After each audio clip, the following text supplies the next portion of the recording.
to the Global Education Colloquium. My name is Christy Kelly, and I'm the faculty chair of the program. We have some people joining us online and some face-to-face today. I want to welcome today Crystal Strong, who is an assistant professor in education, culture, and society at the Graduate School of Education at the University of Pennsylvania. She received her PhD in anthropology from the University of California, Berkeley. Dr. Strong's research and teaching combine anthropological approaches to formal and non-formal institutional educational processes, politics, youth, and new media in Africa. Her current research focuses on the political activisms and cultural practices of youth and the intersections of these across transnationally and digitally networked spaces. She teaches courses on qualitative ethnographic research methods, comparative youth cultures, activism and education, and the politics of education in the global South. Her current book project is titled Political Training Grounds, Students and the Future of Post-Military Nigeria. I'm very excited about this book coming out. And it examines the role of campus-based politics in preparing Nigerian students for aspired futures in national political leadership after the transition to democracy. And I've just learned that Dr. Strong has a Twitter handle, so if you'd like to tweet out on it, please feel free. She is at Miss K Strong, so we'll be seeing you on Twitter and look forward to your talk. Thank you so much for coming today. For those of you new to the colloquium, we'll save question and answer generally for the end, and we'll go back and forth between online and face-to-face questions. Thanks. Thank you so much for having me. It's really a pleasure to be here and also to share some of my ideas with folks who are obviously interested in global education. At least in my institution, it's not always the case that we have dedicated spaces to thinking about global education. So I'm really looking forward to hearing your thoughts and your ideas. Hello to everyone on the interwebs. So the title of my talk is Pedagogies of Politics, How Schools Are Producing a New Generation of Leaders in Africa. So some of this is coming out of about a decade of research in Nigeria, where I conducted qualitative ethnographic research between 2006 and 2012 primarily. And I'm also for the first time trying to join some of that research with some new work that I'm doing in South Africa around youth leadership development and the institutionalization of that.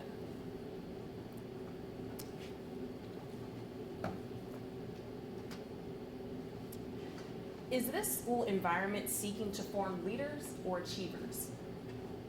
For the first 4 years of this school's inception, it tried to keep truthfully to its mission to enable lasting peace and prosperity in Africa by developing and connecting the continent's future leaders.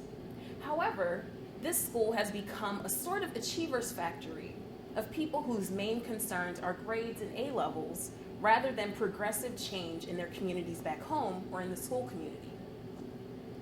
Thus begins an open letter scribed pseudonymously by a high school student at the African Leadership Academy based in Johannesburg, South Africa, addressed to the CEO and co-founder of the school, Chris Bradford. Mr. Bradford, the letter continues, tell me, where are these people who intend to bring change in Africa? They are here, we are here, suffocated in an education primarily made by Westerners. Like Miss Caitlin, a former teacher, said in her farewell speech, I have seen it, quote, I have seen it, how we suffocate students in a grinding schedule that leaves little time for imagination and play. How we push students toward universities in the West and becoming part of elite networks of power rather than transformative community-based leadership, end quote. That brings up doubt if you are creating people who think for themselves or people that fit in your definition of success according to ALA politicized education. The institution in question, the African Leadership Academy, or ALA, describes itself as Africa's only Pan-African high school. It has set for itself the ambitious, perhaps even Herculean task of transforming the landscape of political leadership in Africa, bringing peace and prosperity to the continent through educational transformation. Last October in 2016, I attended a professional development workshop at ALA through their Center for Entrepreneurial Leadership, which was established in 2010 with the support of the MasterCard Foundation. As an ethnographer, the PD workshop was a rare bit of good fortune. For those of you who do qualitative research, you know how seldom it is the case that your research interlocutors so formally instruct you on who they think they are and what they think they're about on their own terms. I attended the center's crash course on the institution's pedagogical model, which they conceptualize as entrepreneurial leadership, with about 20 African educators who teach in schools and educational nonprofits throughout the continent. It was on day 3 of the week-long in-residence training that we encountered the open letter, affixed to bulletin boards, brick columns, and other makeshift displays in the school's high-traffic common areas. I'll return substantively to the contents of the letter a little bit later on in my talk.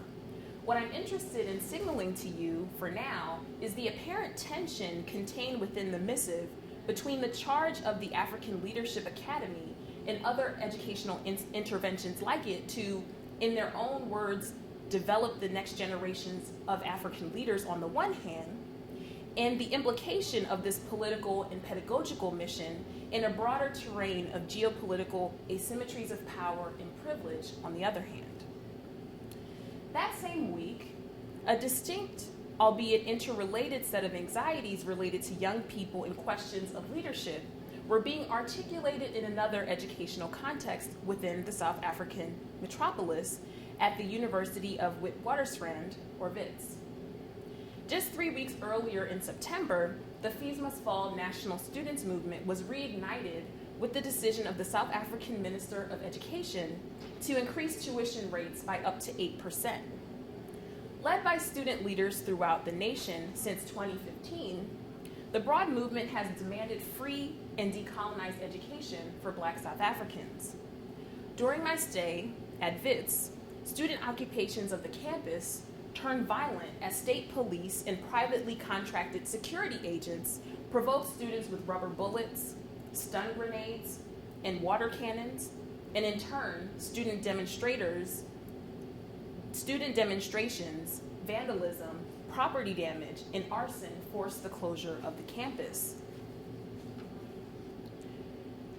Based on ethnographic fieldwork in schools in Nigeria and some preliminary research in South Africa over the past 10 years and more recently, this talk interrogates the two educational contexts which are producing, or at least are imagined to hold the promise of producing, what has been called a new breed of young leaders. The first context is highly selective programs and institutions aimed at creating a leadership pipeline for gifted entrepreneurial youth like the African Leadership Academy. And the second is recent campus political movements that are perhaps less intentionally, and certainly with less recognition, developing in young people an awareness of their own political power. The two contexts, institutionalized leadership initiatives from above and grassroots activism from below, articulate different political logics, educational praxes, and ultimately visions of transformation. However, both contexts demonstrate the political stakes of schooling and the pedagogical underpinnings of politics for a rising generation of young people in Africa in a moment in which young people globally are making important demands for social change. In my talk today, I'm interested in locating the role of schools in the type of political processes that I've just described in understanding the implications, the affordances, and the complexities of the reascendance in this socio-political moment as the school as a conduit for a new generation of leaders.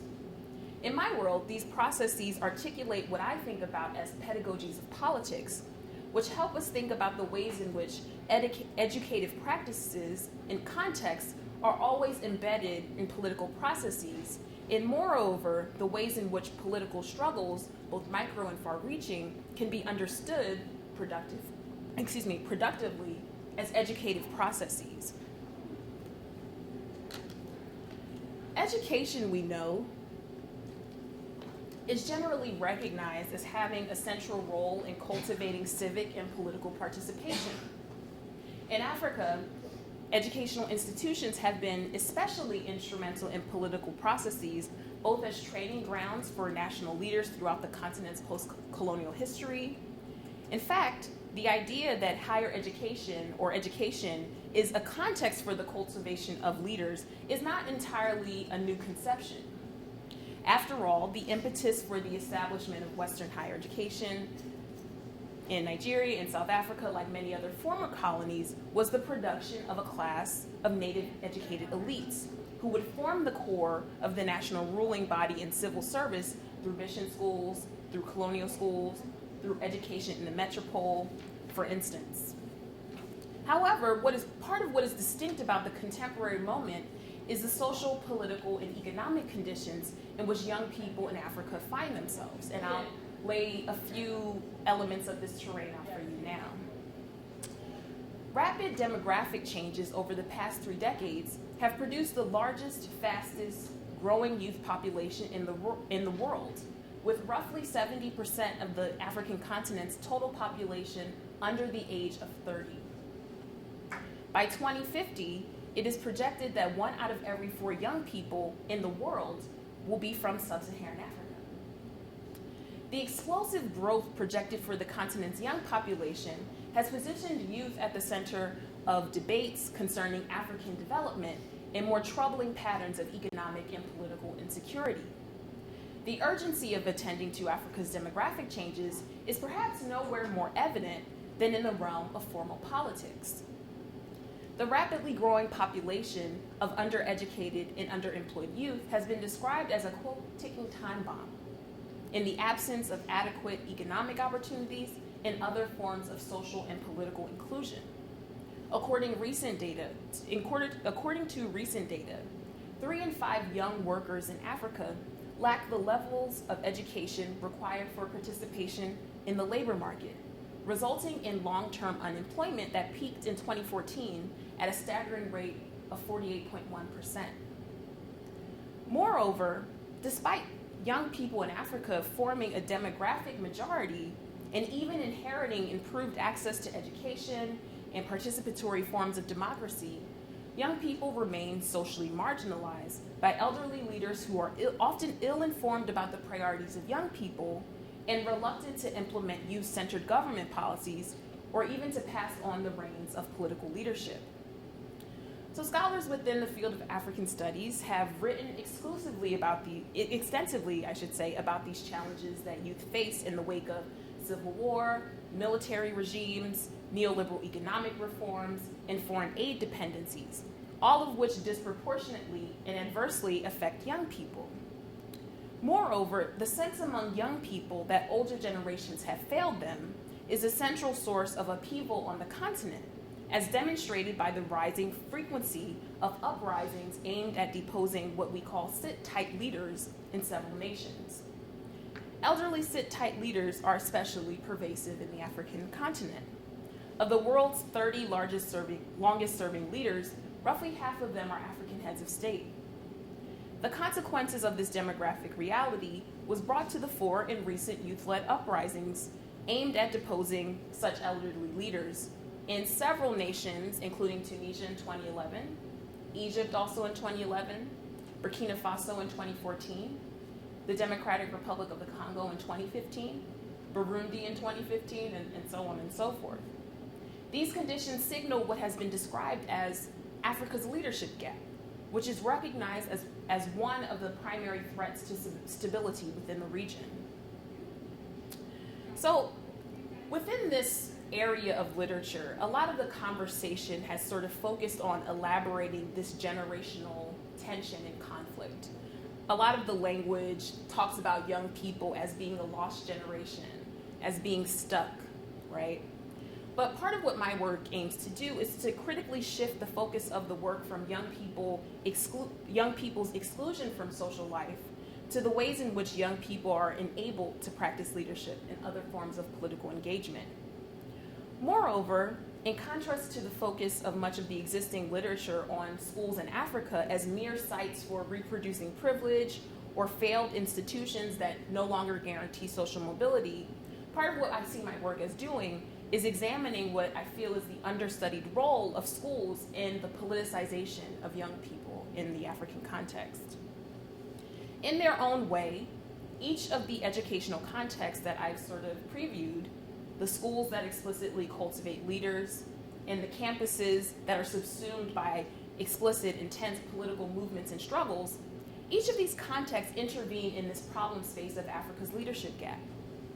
The idea of pedagogies of politics, in part, signals the possibility imagined for education and the school as critical intervening forces in this leadership problem. In my work, I think of these pedagogical political paradigms as broadly falling into two categories. Politics, on the one hand, which demands incorporation into the state, which institutions like the African Leadership Academy fall into, and on the other hand, activism, which implies agitation against the state, which political movements like Fees Must Fall prefigures. And so now I'll pivot to talking about each of these in turn: politics or activism, and then politics.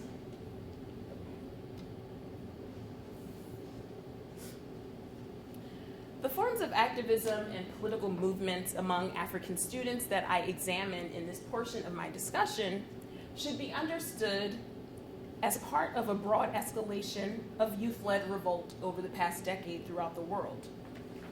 Anti-austerity protests in Europe and North America, global Occupy movements, the Arab Awakening, anti-corruption protests in Asia, Africa, and Latin America, the movement for Black Lives in the United States. All of these movements have shifted mass action and fundamental critiques of capitalism, structuralized oppression, liberal democracy, and white supremacy to the fore. Since 2005, African youth have waged over 100 popular uprisings in more than 40 countries across the continent. These struggles have been instigated primarily by an urban underclass of or underemployed young people around state grievances related to economic precarity, corruption, and anti-incumbency against these sit-tight leaders. Contemporary protests in Africa, they are youth-led predominantly, they're urban, they're technologically activated, and they converge around these issues and are trending towards revolutionary transformation. I see the proliferation of such forms of agitation as a fairly rational consequence to some of the material realities that are facing the continent, which continue to lock young people, in particular, out of social, political, and economic power. So students historically in the African context, and I'll get to one of the case studies that I'm going to briefly talk about in just a moment, historically students in Africa have held a vanguard role in anti-colonial, anti-military, and anti-imperial political struggles, especially in higher educational institutions. Students' movements peaked in the 80s and the 90s when international financial institutions, in collaboration with African regimes, sabotaged educational expansion at a time when newly independent states were undertaking ambitious agendas for national development, with education as the key vehicle for social transformation. When austerity reforms were then imposed on these nation states, which financially gutted state institutions like schools, these impositions galvanized forms of cooperation among students, peasants, workers, and political opposition. More recently, we're seeing throughout the continent campus unrest becoming an everyday phenomenon, having to do with student protests and riots that are not necessarily tied to a specific political movement, but are typically incited by the lack of infrastructural resources like water, electricity, healthcare, and tuition fee hikes, which ultimately lead to school closures and academic instability. These are among the reasons that higher educational institutions in Africa more generally have been described as what we call hothouses of conflict and political action. So, in my work, I think about the ways in which young people are structurally excluded and the ways in which young people in general throughout the continent and indeed the world are agitating like they haven't agitated in many decades. However, in the African context, it's important to understand these forms of disruption of a gerontocratic system of elders suppressing young people as also something that is very specifically targeting failing educational systems that undermine and privatize the broadly held expectations of the state for free public education. We know that today global education on the whole has drastically reorganized according to the logics of neoliberal capitalism. In the US, for instance, we know that neoliberal reform measures have directed dwindling state resources towards corporatized educational models, high stakes evaluation, rampant school closures, and so on and so on. This is a story that I'm sure we're all familiar with. These transformations, however, are even more pronounced in the African context, which was an early experimental matrix for the disastrous effects of market-driven rationalization, which began in the 1980s. More than a quarter century later, to say that education in Africa is in crisis would be a profound understatement. And I have lots of statistics and indicators that I could share with you, but the long and short of it is that though gross enrollments, net enrollments have increased across the continent, at the end of the day, Africa continues to have the world's lowest secondary enrollment, tertiary enrollment, and 40% of the global population of out-of-school children who have never entered a classroom reside in the African context.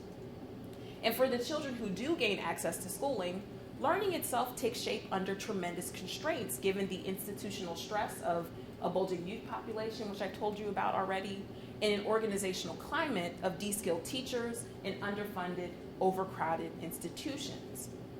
And under these conditions, it's sad to say, students in some of the most under-resourced institutions are reported to be scarcely better off than young people who never attended school at all. So the intractability of these kind of staggering barriers to educational access and learning in this context are precisely the reasons why, or among the reasons why I should say, school-based issues like poor infrastructure and tuition costs rising so frequently politically escalate and connect to more widely held social grievances. So student agitation in this context can encompass a broad terrain of political action. It's most often visible at the post-secondary level, but it also exists at other levels as well. And it could be as simple as defiance against authority, class boycotts, and escalating from there to public demonstrations, property vandalism, physical attacks on school personnel, which is something that I witnessed during my field work, and riots, which sometimes resulted in serious harm to students and civilians, and carry the consequence potentially of expulsion, detention, and physical violence from authorities. So these forms of resistance are beginning to produce anew sustained movements and activist networks which challenge social injustice and indeed reflect global trends towards grassroots and technologically activated movement building. So I'm now going to turn to the movement that is represented in the image that you have in front of you, which is Occupy Nigeria, and Fees Must Fall mobilizations, which I believe exemplify emerging trajectories and configurations of youth activism in schools and concerning education on the continent. Okay. So I'll try to shorten this a little bit to make sure I stay in my time. So on New Year's Day 2012, Nigeria's former president, Goodluck Jonathan, removed a 20-year standing government subsidy on petroleum products, which kept fuel prices in Nigeria among the lowest in Africa. So with immediate effect, the pump price of petrol more than doubled from 65 naira, which is around 40 cents, to 141 naira, which is close to $1 per liter. And as a result, the cost of transportation, market goods, and thus everyday life skyrocketed. For those of you who may not know, Nigeria is an oil-producing country, and the subsidy is widely experienced, or it was widely experienced, I should say, as the only tangible benefit the average Nigerian derives from the country's vast oil wealth, whose profits concentrate in the hands of political elites, while most citizens subsist under extreme conditions of economic vulnerability. As a result of this drastic policy shift, 2 weeks of mass protests and acts of disruption immediately catalyzed in 17 cities around the country, which were reported to be the largest in the nation's history. This eventually snowballed into a labor strike, a viral social media campaign on Twitter and Facebook, and international protests in solidarity by Nigerians in the diaspora. And as you can see from the designation Occupy Nigeria, the local national movements in Nigeria were attempting to tap into or articulate with the spirit of Wall Street's protests targeting economic inequality and corporate greed. So much of the narrative surrounding Occupy in Nigeria, it talks about how unexpected a nationally integrated movement would be in a country that's as notoriously politically, socially, economically fragmented as Nigeria. I understand Occupy Nigeria, however, as the story of a generation of young people, of young Nigerians, coming into an understanding of their own power. I acquired a grassroots view of the political claims and practices of a cohort of youth participants in Occupy Nigeria as the movement occurred while I was in the midst, I guess fortunately for me, of 18 months of fieldwork on student politics in higher educational institutions in southwestern Nigeria. On the whole, the students I came to know during this time were engaged in substantive collective deliberations concerning pathways to transforming state-society relations and also reimagining governance. For politically active students, many of whom I knew in their capacity as elected leaders or aspiring elected leaders, protests tended to focus on issues insular to the institution, such as tuition fee hikes and poor campus infrastructure. Occupy Nigeria, for many of them, provided an avenue for students to connect campus activism to broader social struggles. At the same time, for students who did not identify as political leaders, there was a very vibrant citizen journalism movement that took place over social media through the form of BlackBerry Messenger, Twitter, as I said, Facebook. And part of what happened with this sort of translocation of movements that we typically understand as sort of urban-based, they shifted towards social media, like many other parts of the world, the Arab Spring, Occupy Wall Street, for instance. And so in the context of Nigeria, shifting new media technology to the center of the political culture, these techno-social practices represent emerging arenas for young people to politically experiment and renegotiate their place in space with patterns of authority and control. I'll skip ahead a little bit to get to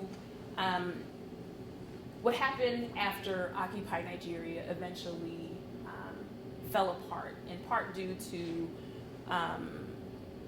frankly, shenanigans on the part of labor unionists, but also the federal government. The movement collapsed before it achieved its aims of restoring the fuel subsidy. But for the students in which I worked with, they continue to think about Occupy as a lexicon for political practice and struggle. A few months later, in April 2012, students at the University of Ibadan, which is pictured here, and was one of the institutions where I conducted research, they launched a series of protests over the course of several days. They called these protests Occupy University of Ibadan.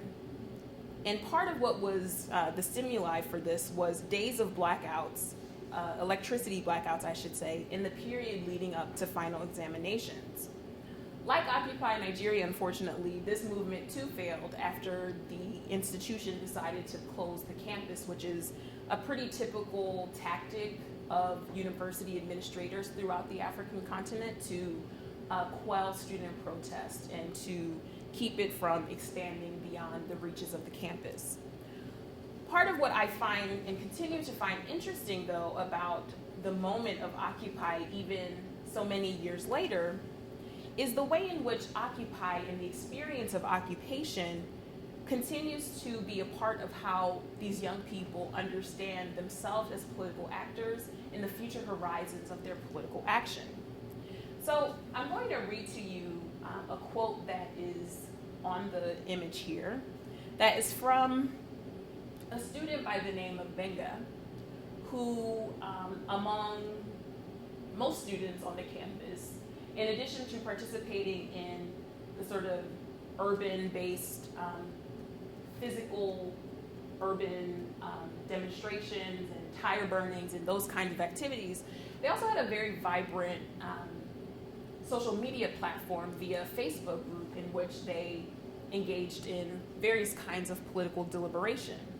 And so after Occupy University Baden failed, like Occupy Nigeria failed in a certain way, the student posted the following: God bless those who invented Occupy. Look at how easy it was to pass our message across the world without a single form of violence. At least after occupying University Baden, I can now occupy my house. Maybe if Occupy Aso Rock, which is the equivalent of the White House, is needed, I will also join. And then he says, occupy this life till you die, so that you can occupy your coffin without regrets. Part of what I find interesting about this sentiment is that even without dramatic and measurable results, Occupy taught this student important political lessons. Most relevant to what I'm interested in exploring here, the experience gave the student a new sense of self-worth and a sense that they could, in the future, claim a different place in Nigeria, in domestic spaces, in spaces of gerontocratic authority, and in life. Where Occupy Nigeria, on the one hand, is a case study of the ways in which participation in popular struggles roused in young people an understanding of their power, deepening youth resistance in social spaces, including educational institutions, Fees Must Fall, which I'm going to return to now, shows the reverse trajectory. It shows how a movement that explicitly centers educational issues taps into the core of social inequalities and the imperative of social transformation led by young people.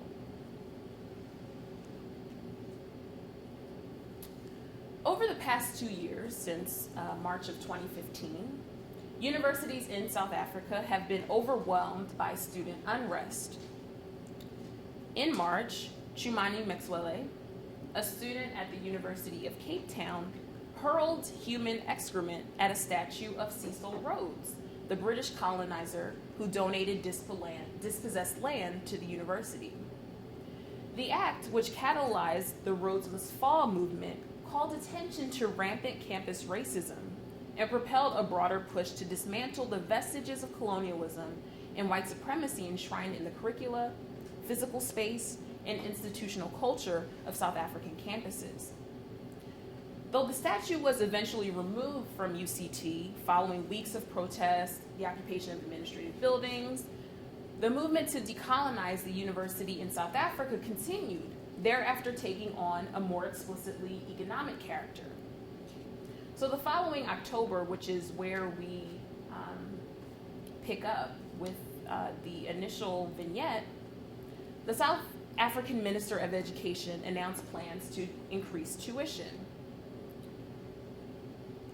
When he tried to do this in 2015, students, through their protests, eventually secured the cancellation of the proposed increase. However, they were unable to do so, or they were agitating against this again the following year in 2016. This time around, however, students had a different framework. They were thinking and expanding their demands to include free education for all. In the process, though, in the process of these waves of uprisings, university officials responded with a more uncompromising position, and students increased their militancy. There were a number of stories that came out in the press how in the process of these mobilizations, campuses had turned into burned out war zones because of the assertion of police and, as I said earlier, privately contracted security agents who inflicted relentless violence against students. If you followed the news at all, perhaps you've seen some of the really disturbing imagery that has come out of these moments where you see gas tanks, for instance, on university campuses, or you see students who have to rush for medical care because they've been hit by rubber bullets. Part of how I understand the Rhodes Must Fall and how it transformed into the Fees Must Fall movement is as symptomatic of post-apartheid realities and the deeply held rage of the born free generation of Black South Africans. There's more I could say here about some of the sort of, again, economic and socioeconomic indices of Black South Africans even after the fall of apartheid, and specifically the types of things that are fueling the so-called born-free generation's rage against the persistence of their exclusion and their lack of social mobility. I guess what I'll sort of close with on this section and move to the second site is thinking about how the campus and also the kinds of activism that we are seeing be re-enlivened in this moment. It is in a way re-enlivening also a popular imagination of students and university students in particular as vectors of social change in the conscience of their respective nations. Part of what seems to be the most polarizing aspect of these current movements, like the movement for Black Lives, I think we're seeing a similar set of questions, is the seemingly indiscriminate violence that is often happening within protests, which is now the dominant discourse that surrounds Fees Must Fall, and it was also the dominant discourse that surrounded Occupy in Nigeria. Elders, including the South African president Jacob Zuma, have adopted, due to young people's militancy, a zero tolerance policy towards student protesters, which has authorized excessive use of force. The question of violence in particular and its role within how young people understand political practices and how they understand the trajectory of and requirements for political change, it throws into question the extent to which Fees Must Fall and movements that may continue to form, how they will retain their ability to mobilize students and broader society on a mass basis in this interest of social transformation.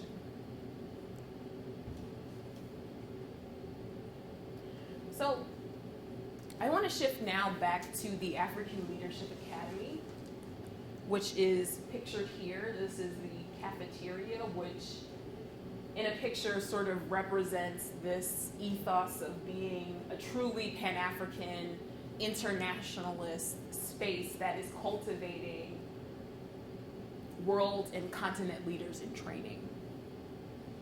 So I should say, in coming to this new phase of my research in South Africa, I'm building upon the research that Kelly introduced around my book project, which is Political Training Ground: Students in the Future of Post-Military Nigeria. So one of the things that is most central to that work is this notion of the political training ground.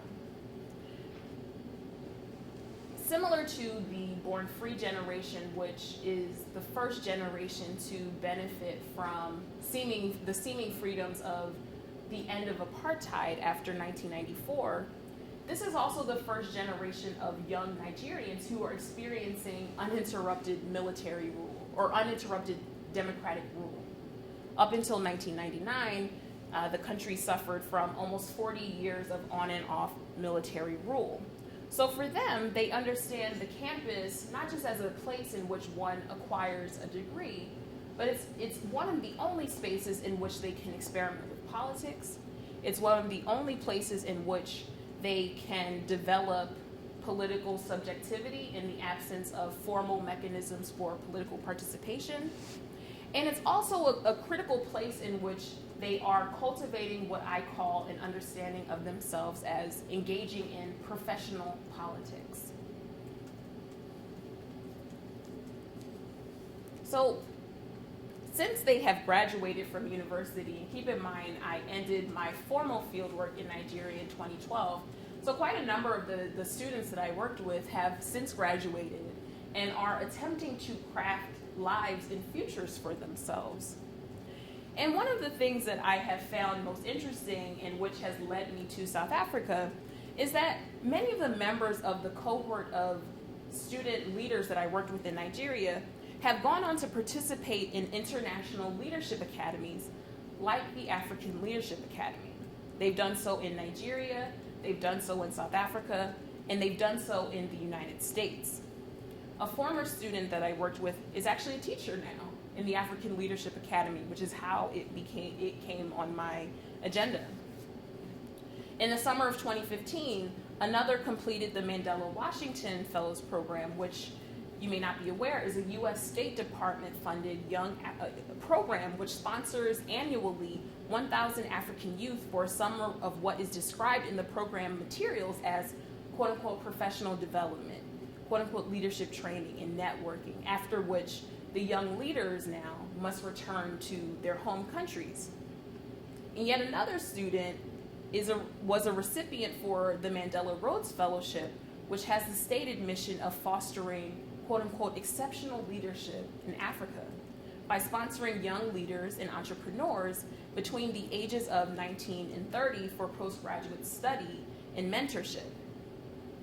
So I see that my time is quickly winding down. So one thing that I'll just sort of point out to you around this notion of institutionalizing politics from above, part of what I studied in the first part of my endeavor to get a sense of how young Africans are experience education, but also engaging in various kinds of political practice in the university. The kinds of practices that they were involved in were grassroots, self-directed forms of political participation. There was often resistance from universities administrators for the kinds of activism that they imagined, for the kinds of leadership that they were interested in putting into place.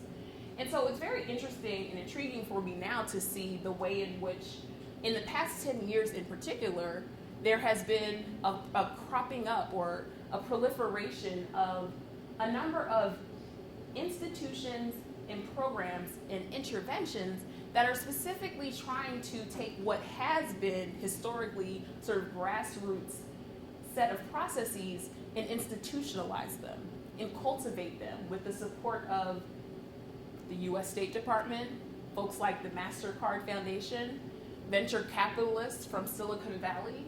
It's a really intriguing assemblage of actors whose addition of entrepreneurship as a framework of leadership raises some interesting analytical questions for me that is part of what I'm attempting to sort of unravel in the course of doing this new phase of the research. So I'll just close now with 3 of the points that I was hoping to sort of leave you with around the way in which, though my project is very deeply embedded in a specific set of questions that are most salient in the African context because of the demographic and social and political context. However, I think with so much of what we've seen socially, politically, and economically around the world, and in particular, the ways in which young people are assuming political power in ways that they have not in a generation, I think it should compel us to ask some questions around how we understand the school, how we understand education as being implicated in these processes. And for me, it boils down to 3 main takeaways for now. So the one that I'm thinking of to begin with relates to a shift in how we understand power and leadership.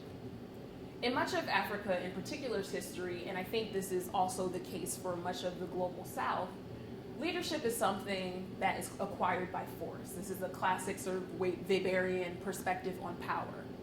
Part of what's shifting to an understanding of politics as something that is pedagogical, as something that is implicated and is part of and is itself an educative process, is it shifts the narrative of power being something that is acquired by force, but something that is one could be trained into, that one could be educated into. And I think that's part of what the pivot that some of these institutions is trying to make in thinking about politics as power, as something that educational processes is deeply embedded in. The second thing that I'm thinking about relates to how we understand the relative reception of the kinds of social movements that I described with Occupy Nigeria and Feast Must Fall, and then the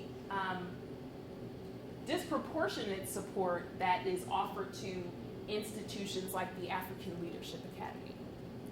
I think part of what I am beginning to come around to thinking about is the way in which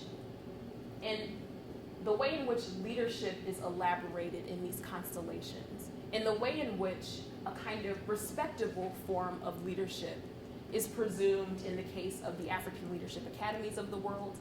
And this kind of recognition is not afforded to the more disruptive and unruly and transformative forms of political participation that young people are assuming in the streets and through militancy within the campus.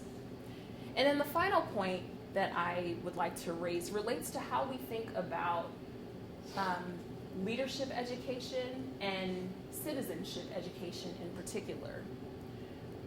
From what I have read in my study of citizenship education, and I recognize that it's coming from a particularly anthropological framework, much of the literature presumes a democratic subject, and it assumes that the trajectory for the political is sort of skewing towards constitutional or Western liberal democracy. I think part of what the examples that I'm raising, it sort of raises a question around the political ends and outcomes of these processes. It also, I would hope, encourages us to think about a framework for a pedagogy of politics that does not attempt to pacify or de-radicalize students, but thinks about the ways in which education in the school itself is already politicized, is already a site of struggle. And so I will end with that and invite any questions or thoughts you have. Thank you so much. We are open to the floor for questions, and I'll let Dr. Strong field questions, and I'll let you know if anything comes from online. If you're online, you can chat your message into the YouTube box.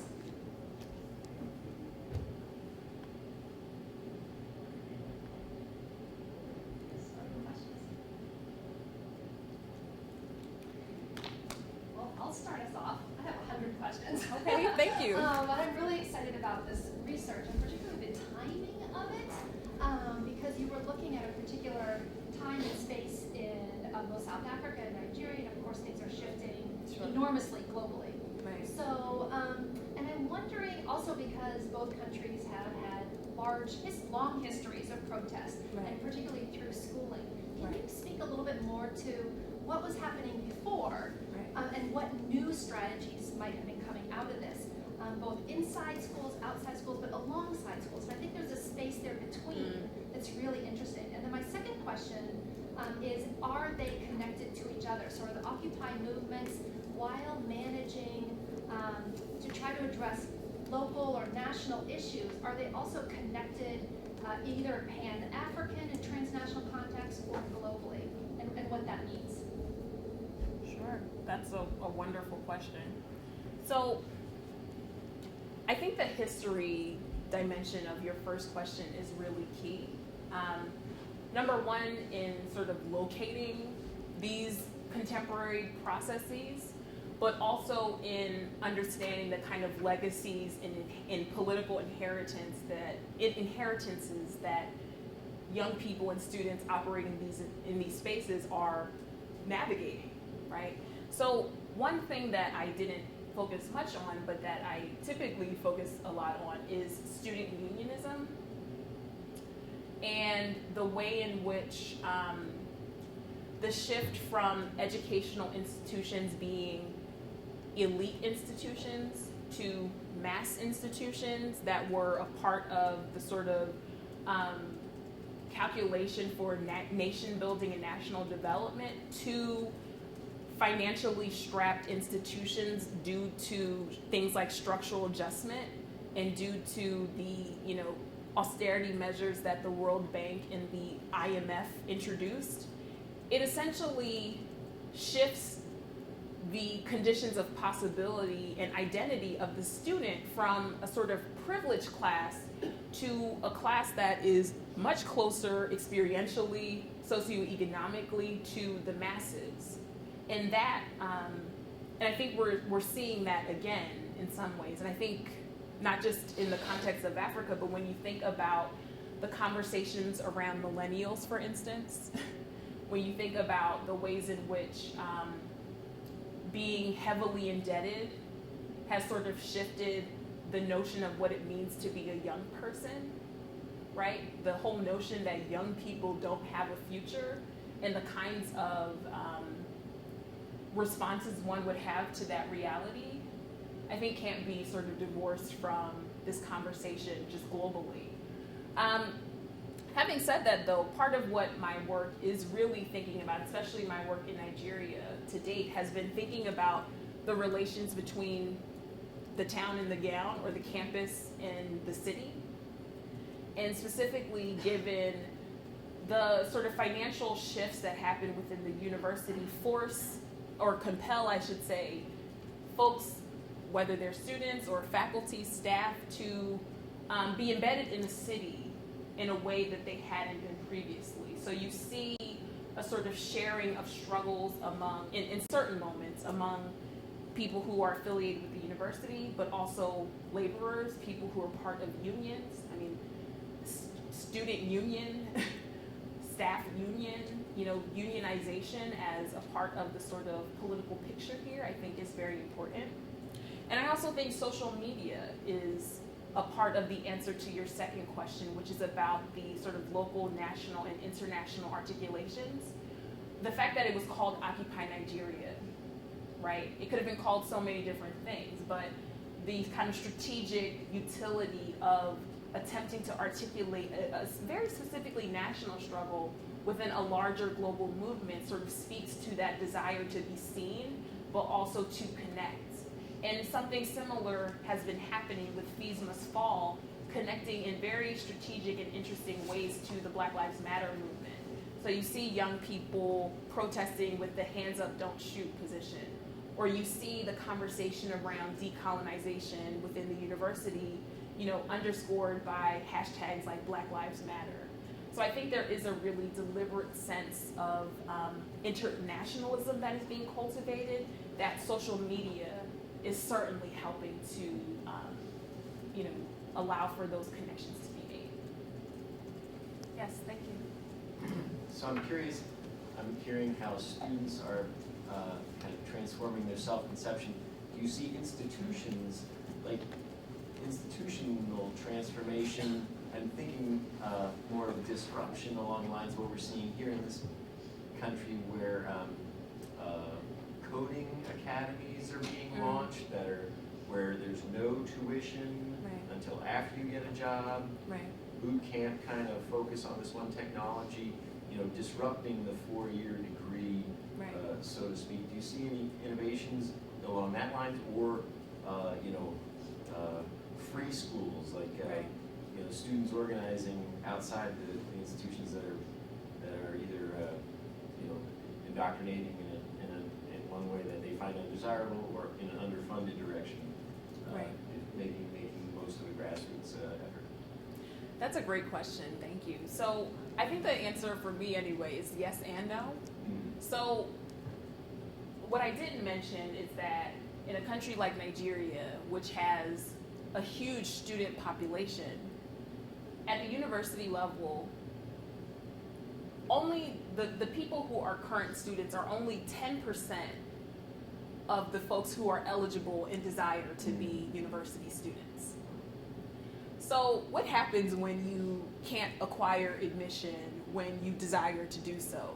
Part of what happens is that a number of strategies form about making use of the time or transforming the time that in one way could be thought of as lost into a time of waiting that has value. So when I first started doing research in Nigeria in 2006, and this was before smartphones in Nigeria, it was before people used mobile phones in the way that they currently use them. the major form of sociality on the campus was the cyber cafe. And part of it was precisely for the reasons that you're mentioning. Because the cyber cafe was the means to seek employment opportunities, other educational opportunities. So for me, it was really fascinating from an ethnographic perspective to be in a space that, you know, I had sort of understood certain kinds of practices with technology as very individualized, individuated practices. But in the cyber cafe, it's actually a social, you know, set of practices. So you have someone who is on a computer and there's 10 people sitting behind them on the computer. It was really fascinating. And that doesn't exist in the same way anymore, but what the shift to the mobile phone does is that it allows folks to pursue those opportunities privately. And so what makes it different than a Khan Academy or what's the lady who, Liz or Linda? Linda, do you know what I'm talking about? The woman who, Linda, yeah. L-Y-N-D-A. Yes. You know, from these kinds of alternative educational trajectories is that they're not, it doesn't, coding, for instance, for the aspiring software engineer in Silicon Valley, right? That has a certain level of prestige, cachet, economic returns, inevitably. That doesn't exist for these folks who are doing these activities because they can't go to school, not because they're eschewing school in a certain way, or because there's this alternative economic pathway that will afford one. I mean, I did my PhD in the Bay Area and I met a lot of software engineers who were not the best students, but, you know, were living very well. And there was a last point that I was trying to make, but I have forgotten it. That's okay. It But was a several-part question. But yeah. Thank you. Yeah. We have time probably for one more question. There's nothing online, so if anyone in the room has a question. Well, thank you so much Thank you again all for being coming here. and taking the time. And thank you for those of you who are online. We'll see you, actually, I think our next event is next week. Alan Goodman will be here from the Institute of International Education. So we'll see you then. Thank you again.